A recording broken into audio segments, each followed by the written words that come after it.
everybody, this is Lindsay from windingroadcrochet.com, and I thought I'd give you a little video to show you how I added the extra details onto this little snowman.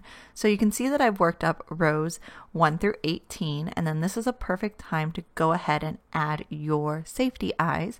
I'm using 9mm safety eyes, and I'm placing it right about halfway through the head. And then I am just kind of counting over how many stitches I want. I want it to be an odd number of stitches because I'm going to need to put that nose right in the middle. So once you get your safety eyes pushed through, you're just going to take those backs. You want it cupped towards the yarn, and you're just going to push that down until you hear it click. And that is going to secure your safety eyes. So again, you just want it cupped towards the yarn and then push down really firmly to make sure that those are secure.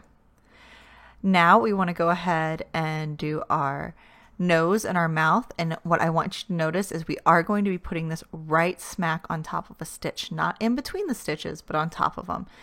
If you are very careful, you can actually use a Sharpie or a permanent marker or something to mark where your spots are going to go for your mouth and your nose.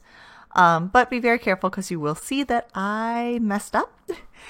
You can, if you really need to, use a little bit of alcohol to try to get that spot out, or a bleach pen, but just be very, very careful and count over the stitches to make sure you're even on both sides. So for the eyes and the nose, we're going to use something called a French knot. You're just going to pull your needle through a stitch. Take your yarn with your needle pointing towards you. You're going to wrap the yarn around it twice. And then insert that needle back into the stitch that you came up through while holding your yarn close to the knot. Hold that just with a little bit of tension, pull the needle through the knot, and very, very slowly pull the yarn through until it is secure. And this will give us a nice, pretty raised knot. Now I confess it's really hard to get yarn through a embroidery needle, so a little tip is to take a piece of paper, fold it around the top of your yarn, and then feed that paper through the needle. It works so much nicer than trying to do it by hand. So let's go ahead and do this one more time, working through the stitch. Remember, I am going through the center of a stitch. I'm going to point that needle towards myself, wrap the yarn around twice, and then take my needle and go back through the hole or through the stitch that we came out of. Take the loose yarn close to the needle, close to the knot, and pull it tight, and then slowly, slowly pull through. Again, it's really nice to practice on a piece of fabric a few times to get the hang of this. So now what I like to do is I like to go to the back and just secure it with a knot on the back. That's also why I like to do it now instead of when the snowman is finished. Clip that yarn, and now you're ready to do the rest of your mouth. So here I have the rest of my mouth done, and the next cute little detail I want to add is a little bit of blush.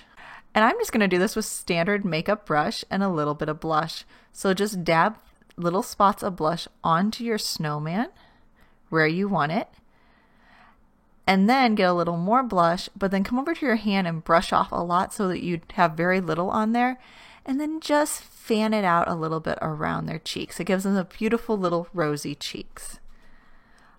Alright, so now as you're working down the rest of your snowman, once your face is done, you can go ahead and crochet through row 35, and that's when you want to stitch on these arms and these front buttons, and then finish up your snowman.